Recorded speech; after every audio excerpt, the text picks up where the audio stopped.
Hey, Senda. Hey, Phil.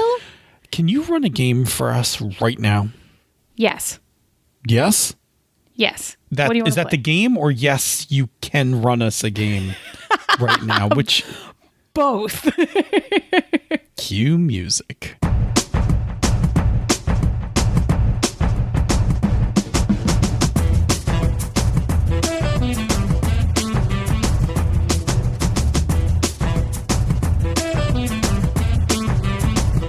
And welcome to another fine episode of Panda's Talking Games. I'm your host who has a couple folders of games that I can break out in a moment's notice. Phil. And I'm your other host, Senda, who also has games like that. We'll run yes for you. I will run you yes, and Love and Justice, and Damn the Man Save the Music, and there's a list. Well, I don't know. I feel like from the opening so far, we've hinted at what the topic might be. I think our more astute listeners might have caught on. But just in case, tell us about our topic for tonight. Yeah, so Curious Dabbler asked us on Twitter to talk about games that you can play with no prep. No prep. Hooray! Huzzah! Just to be clear, that's my favorite kind of game to run. That is the kind of game that I almost always run. I, on the other hand, actually, while I enjoy no prep, zero prep games, I am also perfectly fine prepping games as well. And in fact, depending on what I'm playing, I'm more than comfortable doing a little prep, medium prep, and sometimes for things like mystery, more prep. Yeah, there's actually games I don't run because I don't really enjoy doing the prep as much. And I'm not really practiced at it. I need some practice at it, right? But like, it's really interesting because then I'm like, oh, my comfort zone is like, let's not prep this. Sure. And listen, there is plenty a place for no prep games in the world. There are a lot of people who like to not prep their games. I have been both people, right? So early in my GMing career, I was very staunchly a person who prepped. And in fact, in those early days, I just did I probably did way too much prep, which is what led me to writing Never Unprepared, to kind of talk about how to make your prep less and less. Bring that in, reel that back to the actual necessities. Yeah, exactly. Just get to the bare necessities on the bare necessities. Bare necessities. Sorry.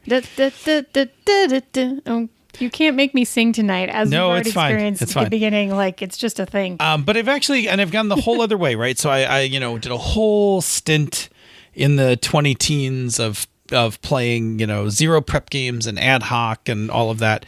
And I love all of it, right? So I actually enjoy all of it. And I've actually come up with, not that that's our topic for tonight, but a blend of what to prep and still have room for improv.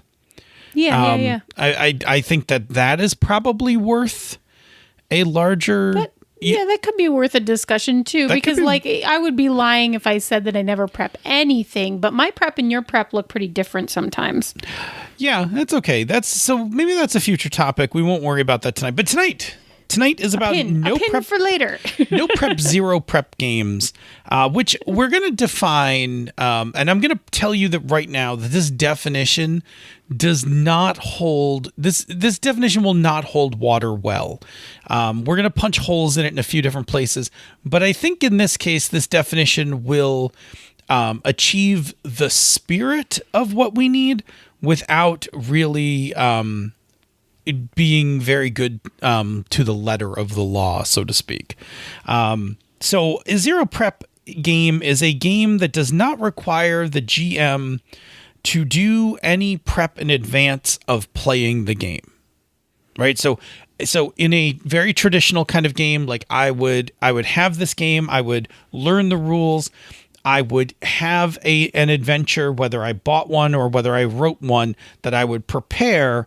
And then I would sit down at the table. We would have characters, either made them or pass them out or whatever, and then we would play, right? That's a very Yes. traditional game. A zero prep game is the kind of game where I break out the game and somewhere in the early part of setting up the game, like as I'm handing out characters or whatever, I will kind of like, we will figure out what we are going to play in that session.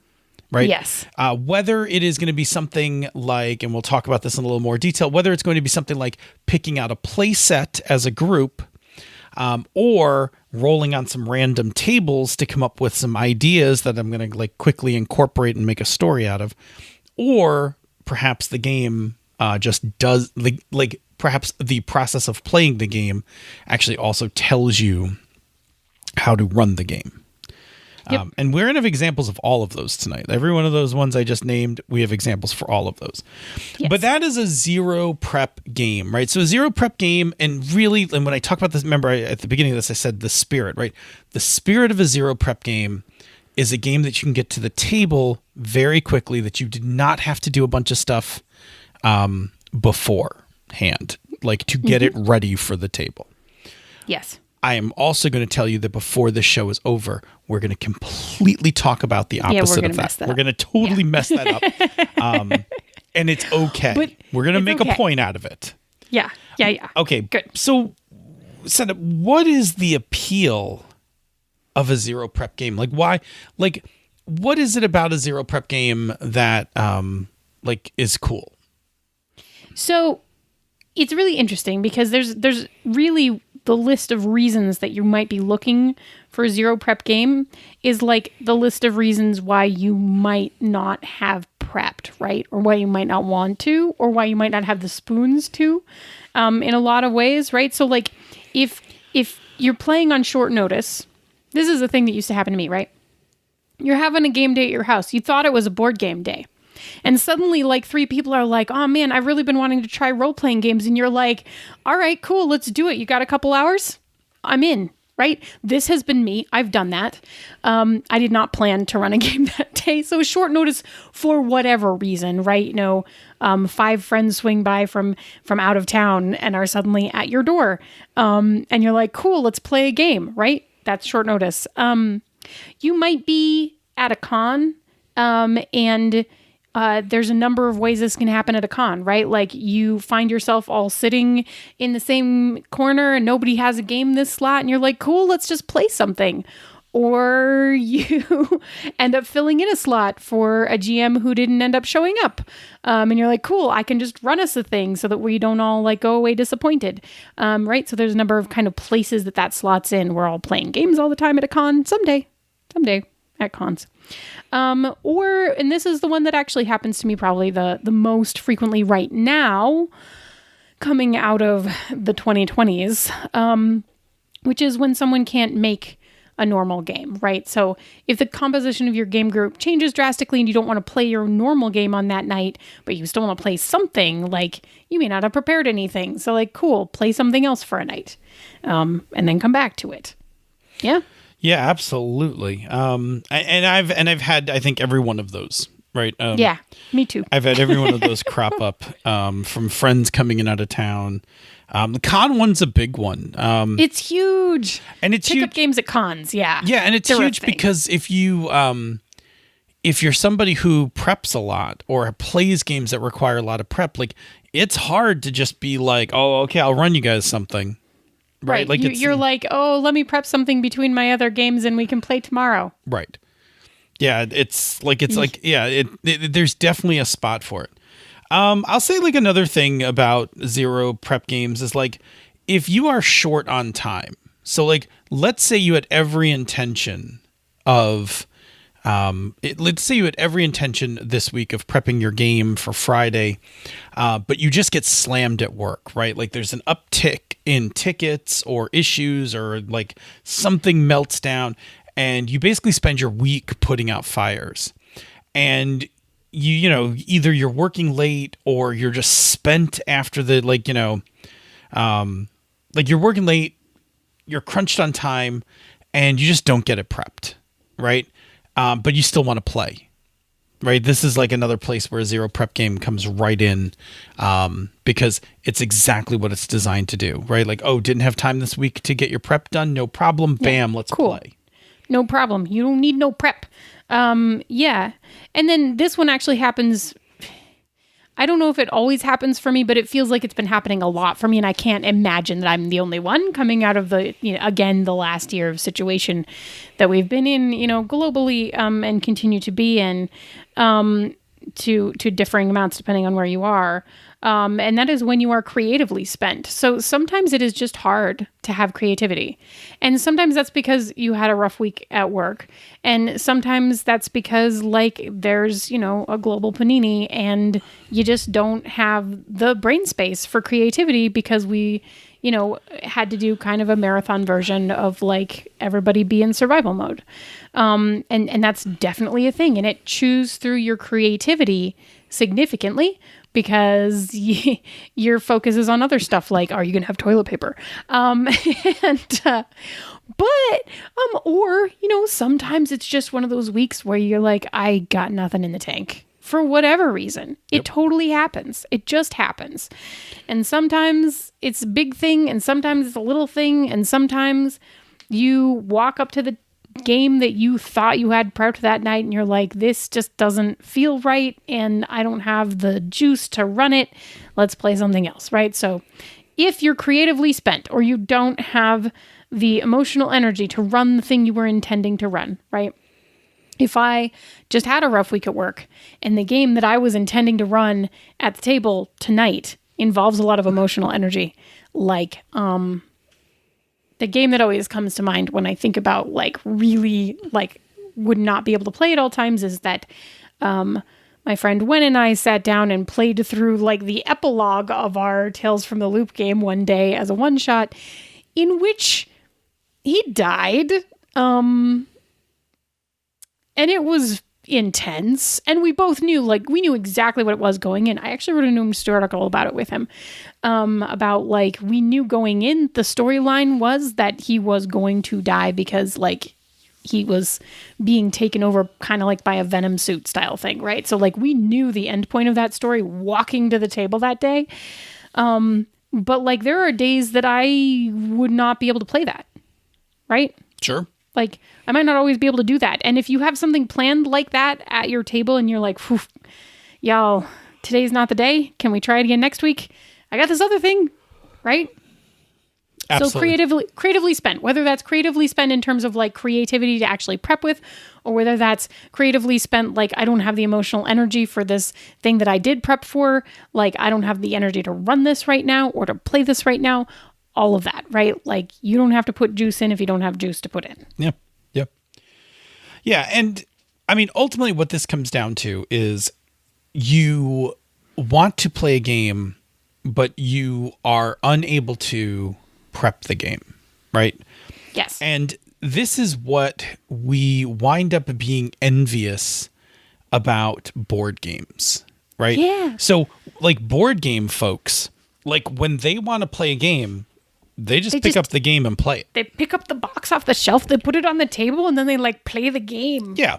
They just open the box and put out the components and get started. And there's a real appeal to that, right? So for for a number of us who like board games as well as role-playing games, there's a real appeal to the idea of just being able to take a thing out, put it on the table and play. The thing is, and I like board games just fine, right? Board games and card games and things like that are great, but they're not role-playing. Yes, they're not. Right? So sometimes a board game is a perfectly good substitute for everything that we were just talking about here. Somebody can't make the normal game, and you know what? We're just going to play, we're going to just play a couple rounds of Bob Everson's Circle of Six game. Right. Or we're going to try and get our role-playing kicks out of line to each other and Sheriff of Nottingham talking about how many cocks are in our bags. Sure. Yeah. Can never have too many cocks in your bag. Never too many cocks in your bag. So those are perfectly fine. But then sometimes that's not what you wanted, right? It's not that board games are bad. It's just that you really wanted to be in a character and you really wanted to do some scene stuff and you wanted kind of that rush of the improv rush of playing off of people and things like that. And you just want that. And so these zero prep games are the closest we get to these board game style events where we can just take a thing out and play it. Yeah. Cool. Okay. So Curious Dabbler's original question was suggestions about potential zero prep games. Right. Which we will honor in this segment right now. Yes. And I thought of another game while we were sitting talking, and now I forgot it. It's okay. I'm sure it'll come back to me. So many. There are so very many. And I inevitably, once we finish recording the show, we're both going to be like, oh man, I forgot one of my favorites. Our upcoming list will neither be comprehensive and it will be dated because we'll be doing it off the cuff right now. But yes, let me talk about the elements of what goes into a zero prep game. And then I'm going to ask you to start spitting out a list of games because there are many on this list. There's many. Okay. So what we're looking for in a zero prep game is a couple things. One, we're looking for a rule system that is relatively easy to engage. That's not a deal breaker. But typically when you see these zero prep games, they have pretty light rule systems because they get kind of just get you in, make a few rolls and keep you going kind of thing. Yep. The part that makes it zero prep or no prep is that somewhere in the game, it will have one of these features or a hybrid of two of these features. It may have some sort of random scenario generator in the rules. Mm-hmm. So like maybe there's as the players are prepping, as players are putting together characters, the GM rolls on a couple tables and in some sort of Mad Lib style thing, collects the results from the table, looks at it, and this is the plot for the adventure tonight. Yes. Right. And that's what the GM will use. I'm not going to name a game yet that does that, but we'll talk about them when we go through. When we go through the list, we'll point out games that have. But I know which features. one you're talking about. Absolutely. Just need a Post-it note, right? Yep. The next one is that the game itself might have prepared, and I'm going to call them adventures, play sets, those kinds of things. Typically, these are a page or two. They contain a kind of encapsulated adventure, and they're the kind of thing that you can just kind of pick up and read it quickly and get running with it. Yep. And then finally, some games, the entire game itself is the game's framework actually handles the zero prep and keeps it going. Mm-hmm. Oh, I just thought what of else the one. Did you remember? I just thought of the one. Okay. I just added one too. So our notes section used to be like a very neat little list, and then we ran out of space for the games that we were thinking of and started just putting them all around it, right? So Curious Dabbler, you're going to want to note this part in the podcast because now we're going to give you some Here's examples. the list. All right, here are some examples of the 0/no prep games that we would recommend, and I think we'll just popcorn this. We want to just do you do one, I'll do one kind of thing. Sure. All right, start us off. Do you want to talk about them at all, or are we just going to throw titles? You can talk. We should talk a little bit. Yeah, we should talk a little bit about them because otherwise it's just useless. It's Follow Friday with just a name. I think we talk about it a little, and if you can reference, whether it's a scenario generator, a play set, or a framework kind of thing. Oh, sure, cool. So I will say. This one is a large, all-encompassing one, right? Any lasers and feelings hack, including the original game itself, but any one of those or derivative of that work. So those games, have very quick, simple rules to pick up that tend to be very genre enforcing, very quickly. And then they also generate adventures, Mad Lib style, and character creation is usually 4 or 5, pick a number and 3 things. Are there any lasers and feelings derivatives in particular that you might want to mention? Yeah. See, I was going to then say like Love and Justice or Rocker Boys and Vending Machines. Those two are great. I have a draft for one that I have not taken any further that I started during the pandemic that maybe I'll pick up and finish called Rollerblades and Keyboards, which is my Lasers and Feelings love letter to the movie Hackers. Oh boy, you should finish that. Yeah, I really should. I really should put some effort into that one and finish it. Yeah. Do you want to do one? Yeah, I'll do one. The next one, to shamelessly plug more of our work. Yeah, continue to shamelessly plug. Is Turning Point. So Turning Point right now is out in a ash can kind of mode. I don't think it's an actual ash can. I think it's a quick play, we called it. Yeah, it's a quick start. Quick start. That game contains one playset, which is in Turning Point is referred to as a dilemma. Yep. And all the rules necessary to play out that dilemma.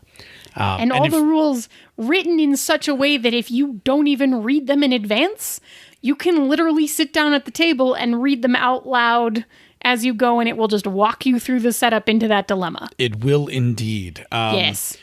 Very intentionally. Very intentionally. The future game, which will probably be coming out or going to Kickstarter in late 21, early 22, will have multiple dilemmas. And you will be able to pick from them which dilemma that you want your group to play in terms of like relative emotional intensity, from very later mild ones to like much more serious ones. But yeah, Turning Point is a game that has that kind of modular play set idea. Next one. Yeah, I'm going to call out Damn the Man, Save the Music, which I'm actually running right now. But because my group is my group, it didn't end up being a one-shot. It was supposed to be a one-shot. It's tough. It's a lot of work to get it in as a one-shot. I commend anyone who thinks that I can play a game as a one-shot. But yes. Yeah, I mean that's the thing. So that's one where there's an act structure, right? Framework to the game, and then there are like specific. You don't have to pick from the scenes list, but like why the scenes are fantastic. So I haven't found any reason, honestly, to stray from them at this point. Yep. They're really smart and well done. So yeah, it has a framework that is an act structure, and then individual scenes that you can throw out in any order that you want, and a beginning montage and an ending epilogue situation. Yeah. Yeah. Cool. It's Not My Fault. Yes. It's Not My Fault is technically for Fate, but really I think you could use it for any fantasy game. You kind of can. It's a random generator. It's a set of cards that helps generate a basically like a little sentence about what this game's going to be about. Yeah. Actually, I should add one thing to this. So when I was running my like 1 minute RPGs, like 5 minute RPGs, when I was running around at conventions recording people, doing like super fast little mini RPGs, I was using It's Not My Fault, right? So I was like, cool, like here we go. Here's your character, draw a card, draw a thing, like laying out a scenario, and then one roll, and then we resolve whatever that is, and that's the end, and it's either happy or sad based on that one roll, and that was the game, right? Like, so that was really interesting, and it was a game that I played with both in a very zero prep way, because it was like literally walking up to people with a microphone and being like, you want to play a game? Cool, draw a card. Yeah. And also, it's really good at it. Anyway. It's fantastic. Yeah. You still need to do one. That was I still need to do one. That was me jumping on yours because I realized I had more to say about it. Yeah. So one of my favorites that I discovered during the pandemic, right? This Discord has Ghosts in it, which is really cool because it is built to be played online. You actually can't play it in person. So that's just neat. And really all it does is it sets you up with a scenario, right? Like it just says, okay, these people are ghost hunters. These people are not ghost hunters. And then, as teams, you kind of just decide what's going to happen. There isn't a GM. So you make all the decisions about the game as you go into the game, and then you just play the game. Yeah. Pretty cool. So I don't even know if there's really a framework or necessarily a scenario generator, because really what you're doing with that game is just, as ghosts, you pick the location that you are haunting. And as ghost hunters, you kind of decide why you're there. And then that's pretty much it. And you go with the game. Of course, when we've been playing it, we've been getting a little bit more complicated in that, like, we've been like, what is this place that we're haunting and why, how are we all connected? Sure. Like, what is our like group storyline that is all messy, right? And then our ghost hunters have been like, why are we here and why are we here together? And, so we had people like who were recording TV shows and doing podcasts and stuff. And it was pretty fun. Yeah. Which just adds more layers. But yeah, it doesn't take very much to get started. Next one I'm going to mention is For the Queen, Alex Roberts. Of course. For the so Queen. Beautiful. For the Queen has a built-in framework. Yes, it does. The game tells you how to play it. The cards direct play, and there's a card that triggers the end game. It basically runs itself, and it is a fantastic. It is a fantastic little role-playing experience. I like this one for convention, on the convention trail for so many reasons. One, it's small form factor. Two, you can actually modulate the game by how many cards are like in it. Yes. Three, it accommodates a reasonable number of people with very little prep, and it teaches itself, because if you read the intro cards, which you're supposed to do. Which you're supposed to do. It not only sets the game up, it actually teaches everybody how to play it. So it is great for sitting down and people are like, oh, let's play something. We got an hour and a half, what should we play? And then you're just like, but bam, you pull out the deck and people are like, oh, I've never played that before. And you're like, don't worry. No problem. Like rip it open and like start playing it, right? And everybody who's played it has had a good time playing it. It's really fantastic. And I've played it. I played it at conventions. I've played it not at conventions. I played it at Thanksgiving. Like, it's just, Absolutely. It's a thing that you just pull out and it's great. Yes. Yes. Pick another one. Popcorn Senda. Pick another one. Yes. Yes. Oh, yes. Yes. You said it already. It's yes. Yeah, so Win Rishal wrote this game called Yes that I really love. And it is a game that is very light and is basically mostly a framework, is the primary part of the game, in that it creates romances. It's a game about creating queer or unique romances with happy endings.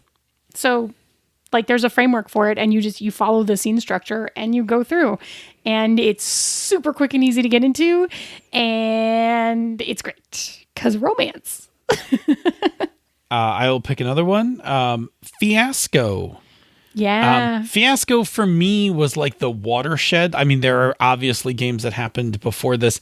For me in my own gaming career, Fiasco was really my first zero prep game. The play sets are what makes Fiasco. So this is one where this is a game where it is two things. One, it has play sets, and two, it has a built-in framework. Yes. Yep. It puts both of those together to create a unique experience every time you play it. The newer version of Fiasco is even more so. It's great. I believe the word I used a while ago when we saw it at Origins in its prototype is it is the weaponized version of Fiasco, where before you had to roll a bunch of dice and look on tables and things like that. Now they are sexy card decks, and you just put the cards out. And I believe, if I remember correctly, the cards even have like names on them something. They do. They have names in the corner. So you're like, what's in my hand? Just pick a name from my hand. Cool. Exactly. Oh, it's great. Yeah. Yeah, it's the weaponized version of the original game. I love the original game. I have not gotten to play the new game. You did, because you played it on Sasky. I did. I It's did on my not shelf. because mine arrived during pandemic. Boo. And that is a time when I was unable to. But now, as we're coming out of pandemic, I actually am play it looking again. forward to having some friends over and maybe playing a little Fiasco. Yeah, All right, yeah. Hit up another one. Yeah, I'm gonna mention Our Traveling Home, which I'm not exactly sure about the timing, but gosh, I know that shipping is in process. So like if you want to get in a pre-order on that one, now's the time. You should probably check it out. So Our Traveling Home is a framework of mini games that creates a Studio Ghibli Howl's Moving Castle style of story, found family and queer relationships. It's really fantastic, but really what it does is it basically gives you a series of scenes in Act 1 and Act 2 framework, right? And you play through the scenes. and like in whatever order ends up making sense for the story that you're telling. But there's an Act 1 and Act 2. There's an Act 1 end game point that like is your escalation point. There is an Act 2 end game point that is your climax point, and then you have an epilogue. So it's a fantastic framework with a little bit of flexibility about the order in the mushy parts and the really key important story beats just built in. I'm going to pick one last one for mine, and that is going to be Action Movie World. This is a PBTA game about action movies, hence the name. Yeah, I was going to say. But what's really cool about the game is that you actually play, your characters in the game are actors who are going to be playing in movies. It's great. And the different playbooks represent different types of actors. Yeah. But it then has a you are playset. kind of typecast, yeah. Yeah, it has a playset feature where there is a 2-page playset for each of the different types of movies. Yes. So you can have like a sci-fi movie. You can have my personal favorite, which is the cop movie. Yeah. There is one, the trucker movie, if you are a fan of the late 70s and early 80s action movies. So there's all of these playbooks, all of these playsets, and the playsets have all of the genre trappings to enhance the main book and the character. So it has additional moves that you use, and then it has like on the back it has like random tables for like who is the opposition, so that like the GM can kind of work that up, and then you can like play out your awesome action movie. It is a game, as PBTA games go, it is one that I love for conventions because it's super light, it sets up pretty quickly, and honestly, it doesn't take itself very seriously, so people tend to really ham it up and throw themselves into it. It winds up being a lot of fun. I have had really wonderful experiences with that game both times I've played it, and it's definitely built for like the one shot / couple sessions kind of. Well, so it's funny. It has a campaign mode, but the campaign mode is that you take the actors. Well, you take the actors and go to another movie. Do another movie with the same actors. The play set is really like a one-shot kind of thing. Yes. But so you do the sci-fi like bug hunt like movie, then the next week you do the ninja movie. Right. Right. Like, and then the martial arts tournament movie, like, and you just like cycle those actors through each of those. So in that respect, and it does actually have a couple campaign things in it where if you play the same actors over time, you can get star power. And you trade off who, like, one of the things you do is you rotate who's going to be the lead in each one. So everybody gets a chance to be a lead in a movie, those kinds of things. All right, give me one more. One last one. A recent one. A recent one that that we haven't finished. We haven't finished playing yet. I played through once with my crew, and we are in the middle of a game of that we will come back to at some point. And that you talked to Jamie and Jason about on the Misdirected Mark recently. Hey, Once More Into the Void. Is a framework for telling a very specific style of sci-fi story, a get everybody back together for one last job kind of situation in which, you got to save everything again, right? After things went horribly wrong last time. And it's great. And it has a very good framework, not only for the overall arc, right? Like, because you can pick the scenes, but they kind of give you the framework of how the story is going to go. And then in each scene, the way that the mechanics work in the sort of mini game part, very interestingly gives you pretty specific mechanics about how that scene is going to go too, which is great.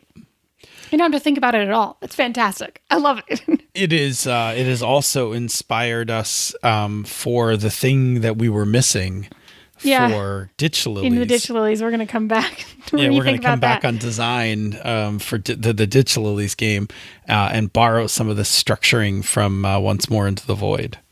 So yeah. Well, so the key thing about talking about zero prep or no prep games is that, in all honesty, like, there's so many, and we really could, each of us probably sit here and list off like another 10 to 20 more without even thinking about it too hard. But we're not going to spend the entire rest of the episode doing that, because there's a lot of them and they're all amazing and you should play them. And it gets dated. And so these are all fantastic, right? Like, these are all ones that I would say solidly, like, if you don't have any of these in your repertoire, like, look these up, because one of these or more of these is going to resonate with you. Will like, fulfill what you want. Yeah. And they each do something different, right? So for as serious as Turning Point is, Damn the Man, Save the Music is not. Empire Records. Yes. And, where Fiasco is, often very dark humor, Our Traveling Home is like very pure, right? Yeah, it's so sweet. Exactly. It's so sweet and pure.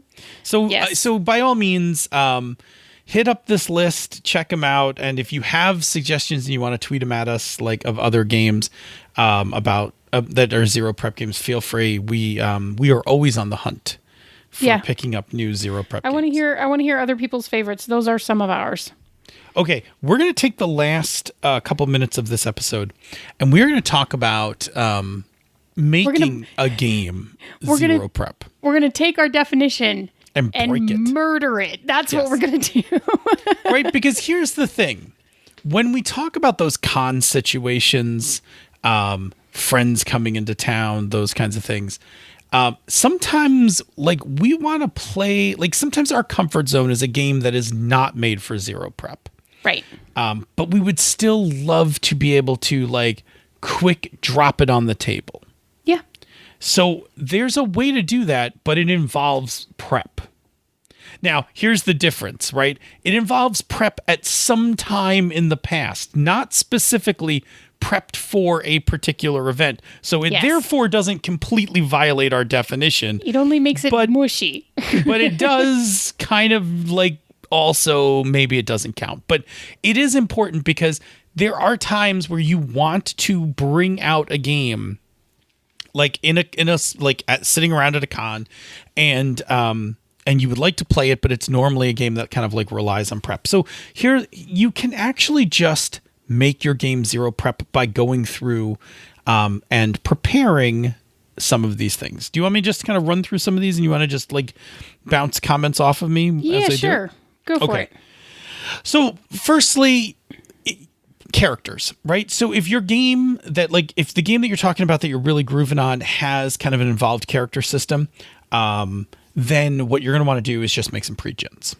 Yes. So, this is the summer of delight for me, right? Like, I was sitting at my desk working, and my child came running back from his friend's house and said, "Mom, I need you to print me out some pre-gen D&D characters. I'm going to go run 5e." And I said, "Okay." Yeah. I went and I found some, and I just printed them out like a random selection and handed them to him, and off he went. Yeah. And it was like such a proud mom moment.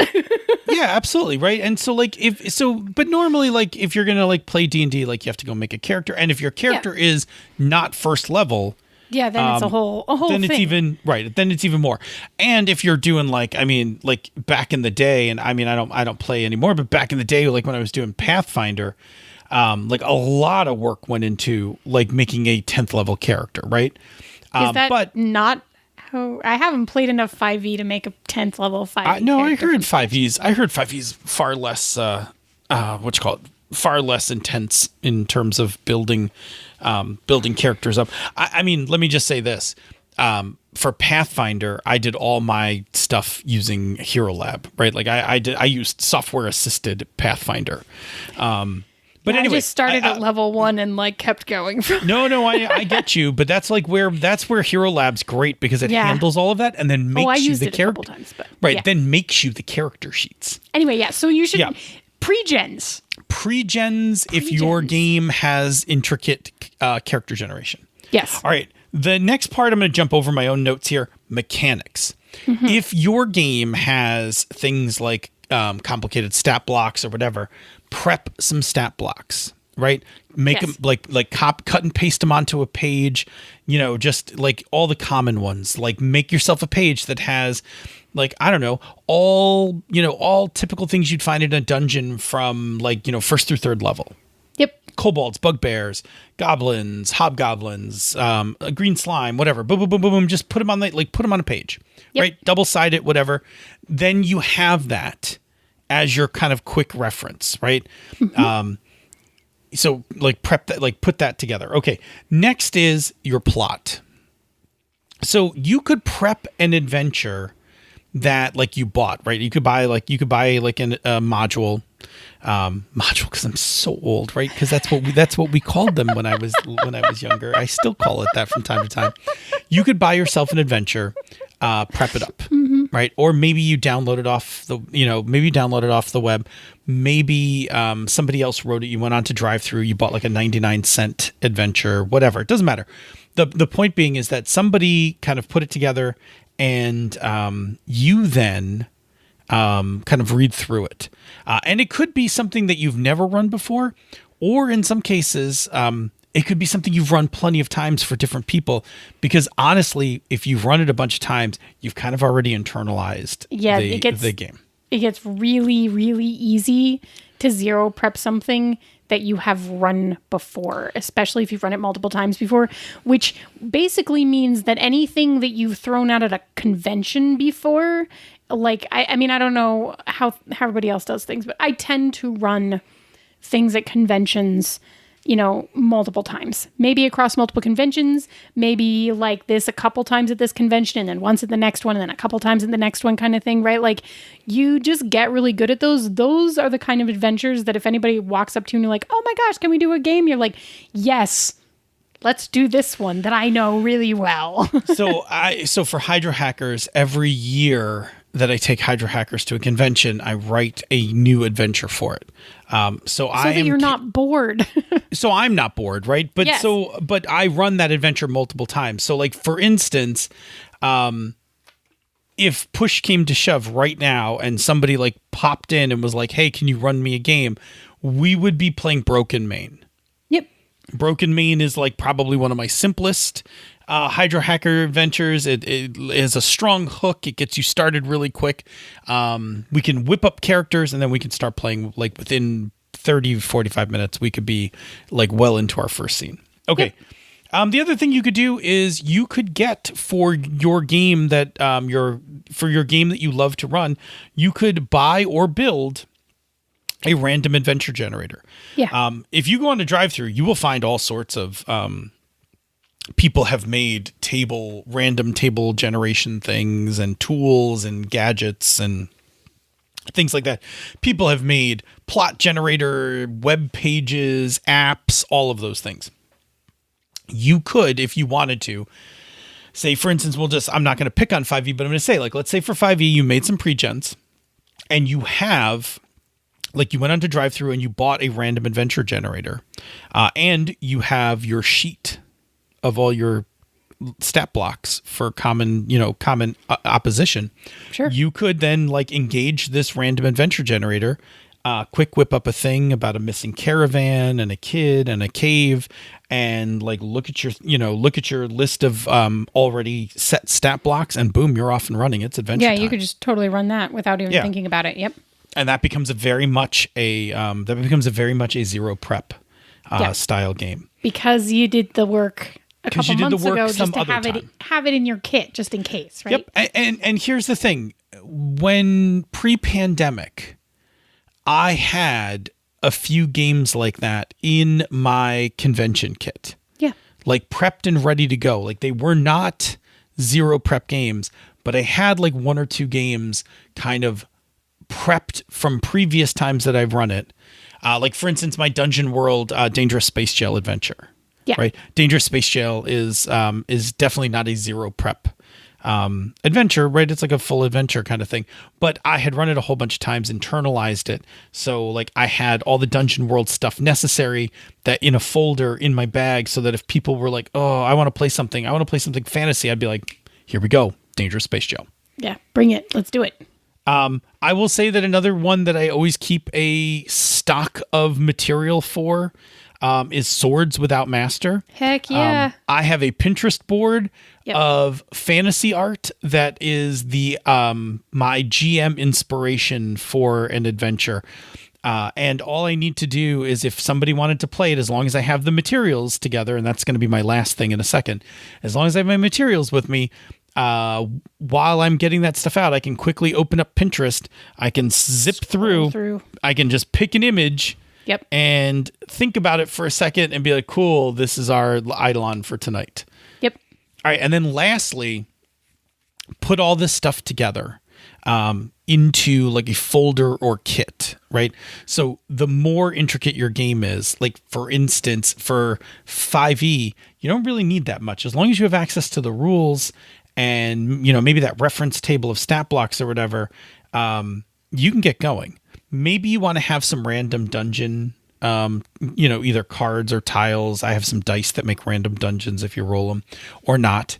But for instance, for Fate, I actually have a little plastic box that has in it Fate dice, Fate tokens, dry erase index cards, all wrapped up. And then I keep that in my bag so that if I want to just play a zero prep game of Fate, I can just pull this box out, you know, open it up, and in it is all the components necessary to run the game. Yeah. And what you'll find is that some of like a lot of the other games that we mentioned have very light components. Yes. Right? Zero prep, like a lot of zero prep games have very light components. It need very few things. They need like some 6-sided dice and some things printed out from those games. Yep. Sometimes a deck of cards. Yeah. Fiasco being the exception. Fiasco is actually a box set, but that's, you know, pretty simple. Just put the box set in your bag. Yeah. Same thing with For the Queen, but that's just a small, like that is just a small deck of cards. Yep. And very portable. Yes. Although I will say, and I love the design of that game so much, and I love the packaging, but I cannot Can't get it to stay closed. You can't, that box will not stay closed. So I always have to take the For the Queen box and put it in a pouch. Yeah. And keep that zipped up in my bag. Because as you slide it open, you reveal the art underneath. It's magnificent. It's amazing. Yes. Yeah. It's magnificent, but also the box does not stay closed. Right. So it either has to go in a very small pocket where it can't open, or you need to put it in a pouch where it can't open or do any harm. Okay. To back it up, you can make a game a zero prep game if you do the work to prep it, right? Yeah. So it sounds counterintuitive. But what I didn't want to do was just list a bunch of games that were designed to be zero prep and then be like, well, if you don't play one of these, you're screwed. Ha ha ha. Because you're totally not. Yeah. But it is going to require you doing a little work to make it zero prep. Right. But it is something that once you do the work, you kind of just have it for whenever. Oh, yeah. Once you've done right? it, you can just take it with you con to con, or, you know, just have it friend as a set. Group to friend group. Yeah. Yeah, it's great. So it is a little bit of time investment up front to do that legwork. But then after that, it becomes this kit that is something that you're like, cool, just go. Yeah. Awesome. There's one other thing that I'm going to mention. Okay. Sorry. What is it? I'll be very quick. So the one other thing that I'm going to mention is, if the thing that intimidates you about no prep games or zero prep games is the part where you probably end up making a bunch of stuff up on the fly because your plot is a Mad Libs or generated by tables or whatever, the thing that I'm just going to say, and I've said it before, and I will say it again, we have an episode on improv in games, improving your improv. I don't remember which number it is, but it's back there. But you can also check out Karen 12's Improv for Gamers book, which is a bunch of fun little games that you can play with each other just to because it's a muscle and you practice it and then you get better at it, right? So cool. Engage that stuff too. Good. Now, in fact, zero prep games are a great way if you are looking. So when I was looking to improve my improv chops, yes. I ran a whole bunch of It's Not My Fault. Yes, which is a great way to do it. Yeah, And which was super fun. Yeah. Forced me to have to do the improv work. It forced me to have to kind of think about the adventure, like sitting at the table kind of thing. And there was nothing I could do in advance because you don't know what the it's going cards to be tell you in advance. Yeah, exactly. So, it's really good. But yeah, you can totally teach yourself. And again, that's a future topic if we want to revisit improv techniques or whatever. Or if people have questions about improv techniques, we can certainly field them in future episodes. And when we start talking about future episodes, it must be time for us to start talking about the closing. And in order to get to the closing, we have to get through talking about another show on the Misdirected Mark Network. And I know you have a special one that you want to talk about. I do, but if you're listening to this, then you've missed the first episode. Or maybe you have already seen it. Maybe you saw it, which is great. So I'm going to tell you to look for it on YouTube if you want to catch up, because we should be posting it there as well so that you can get it after the fact. We'll be working on the podcast part. Bear with us. It'll probably take us a little bit to get that all up and running because the primary focus of this particular show is live streaming. So I am so happy to keep talking about There is Super Geek, which is an actual play one-shot live stream that is highlighting the voices of marginalized folks in tabletop RPG scene. They feature gender marginalized GMs and a diverse rotating cast of characters. I can't even say it. I'm just so excited about it. So the first episode airs on June 17th. If you're hearing this the week that it dropped, then you did miss it live, but you should be able to go catch it on our Misdirected Mark YouTube channel. And it's going to be airing bi-weekly every 2 weeks, starting from June 17th. I have a behind the scenes peek at what their upcoming show list is and their upcoming guests, and it is absolutely phenomenal. And I'm basically just speechless. So go check it out. It's going to be really fantastic. That's excellent. Yes, it's and very welcome to excellent. the network. Yes. Okay, we've before we hit the closing, we have just a little bit of housekeeping to do. Just a note, for reasons, not the reasons we're not going to explain now, reasons we'll explain later. For reasons, we will not be recording on 6/28, which means that you will not have a new show in your feed on 7/5. Yep. So that is the day after the 4th of July. You will not hear from us. Don't worry, we're alive. We're good. We're okay, Yes. but we're not recording the week before. Correct. Okay, good. Say, Senda, where do people find us on the internet? Well, you can reach us on Twitter at Pandas Talk Games. You can find us in the Misdirected Mark forums, which is forums.misdirectedmark.com. You can, where else can they find us? On the Tiki Talkies, right? Yes. Yeah. Hit us up on the TikTok. Hit us up on the Tiki Talkies, where we use the same handles as our personal Twitter handles. Or you can drop us a note if you prefer, panda at misdirectedmark.com. And Phil, once they find us in one of those places, what can they do with that information? Much like the Curious Dabbler did, ask us a question. Give us something to do. We'll get on these mics and just, sit and BS like we did for an hour and a half before we started the show. Oops. But it's with your input that we have purpose, a reason to push the record A button. raison d'être.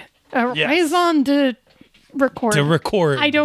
Oh, please. My French the is Rollies can outdated. save and us. Yes, and I don't know the correct word. Anyway, we need topics. We need them, but we also really like them. We really like just doing the topics that you suggest. Our whole purpose here is to help you have more better games. And the way that we do that is we just take what's on your mind and we run with it. And listen, we expand topics as we see fit, right? So tonight, talking about Zero Prep games, we blew that out into a whole bunch of discussion. We kept the middle part, the important part in there, the list. You didn't really want to hear us just list off games for an hour, did you? No. So we get nerdy on these things. We take them apart. We look inside. We talk about how you can do things yourself, that kind of thing. Anyway, our job is to help you run more better games. And the way we do that is by taking those topics from you, turning them out into shows in order to help you and your fellow listeners. So keep that up. We appreciate it because it is actually one less thing we have to do each week, which is come up with a topic for the show. That's Seriously. That's Thank why you. we're still on the air. That's why we're still here, y'all, right? Yeah. Like, we would not have come up with 5 years of topics on our own. No. God, we would have been Not done even in the like a slightest bit. season Yeah. and a half tops. We've been like, all right, we've been doing this for a year and a half. We're done here. What do you want to talk about? I don't know. I don't know. Exactly. Good thing you guys are here. All right. If you like what we do here or elsewhere on the Misdirected Mark Network, please consider supporting our Patreon campaign. You go to patreon.com/MMP. Patrons get access to the Slack room for life. That has been my bunker all through the pandemic, where I've been hunkering with wonderful people and, sharing good news, talking about hardships, getting by. It is where we have our Friday luncheon on Zooms, so you can just you can join our luncheon and see what we're up to.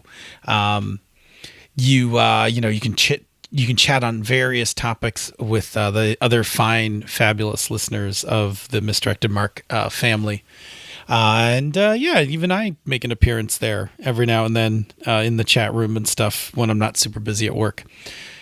Anyway, you also get the Bamboo Lounge from this show and the after show from the Misdirected Mark. Those aren't too shabby. And listen, when we come out the other side of this pandemic, and it's getting close, we'll be in the position to give you guys some stuff that we make when we start making stuff again. I'm excited about it. I haven't been excited about it in a long time. The first signs of maybe getting back to doing some creative work starting to come along. So our patrons always get rewarded with our hard work and creativity because all of this is possible because of you guys. And that is really what the Patreon campaign's about, is making all of this possible. The reason that we could bring another show onto the network, the reason that we have a place to put episodes up, back them up, equipment, all of that stuff is because you guys are helping to make all that happen. And we are always eternally grateful for that support. If you are already supporting the show, fantastic. If you are unable to support the show, we totally understand. It's not a problem. There's another thing you can do. It helps us immensely. Of course, spread the word. Shout us out on Twitter when people ask for their favorite podcasts. If you think this is one of your favorite podcasts, don't do it if it's not one of your favorite podcasts. We're not asking you to be just genuine. Just do it if you love us. But throw it out there. It helps people. Listen, every time somebody puts one of those things up on Twitter, we almost inevitably get a new listener. That's huge for us, right? That's a big help. Just tell your friends. Talk about it on Twitter, whatever. Even just post up one of our episodes and be like, good episode, right? That's great. Jared Rasher did it for us today, talking about our notes one. It's huge, big help, helps people hear about us in a very targeted way. There's a less targeted way. It's still important to us. It's not as direct as what I just talked about.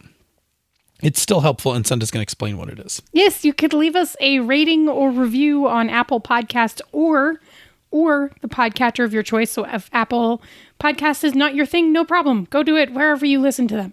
It helps us everywhere. New reviews really do actually help new people find the show. And we super duper appreciate them. So if you leave it somewhere, just ping us on Twitter or even drop us an email and you can just be like, I wrote you a review here, and we'll go read it because it makes us feel really warm and fuzzy inside and gives us artistic validation.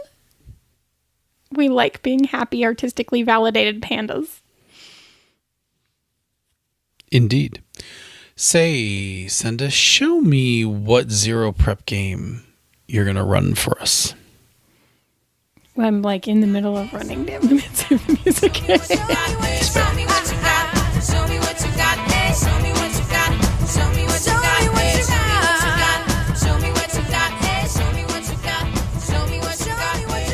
This show is a joint production of She's a Super Geek and Misdirected Mark Productions, the media arm of Encoded Designs. Show me what you got, eh? Show me what you got. Show me what you got, eh? Show me what you got. Show me what you got, eh? Show me what you got. Show me what you got, eh? There we go. All right, I have waveforms. They look good. These waveforms. Oh, good. I have waveforms too. These waveforms are good. All right. And I was running far away. Would I run off the world someday? Nobody knows. Anytime you'd like me to start the show. Okay. Carry on.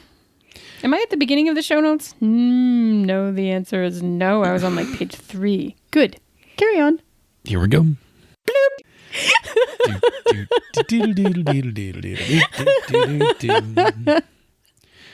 Wow. No, I'm just going to keep laughing. You just keep singing.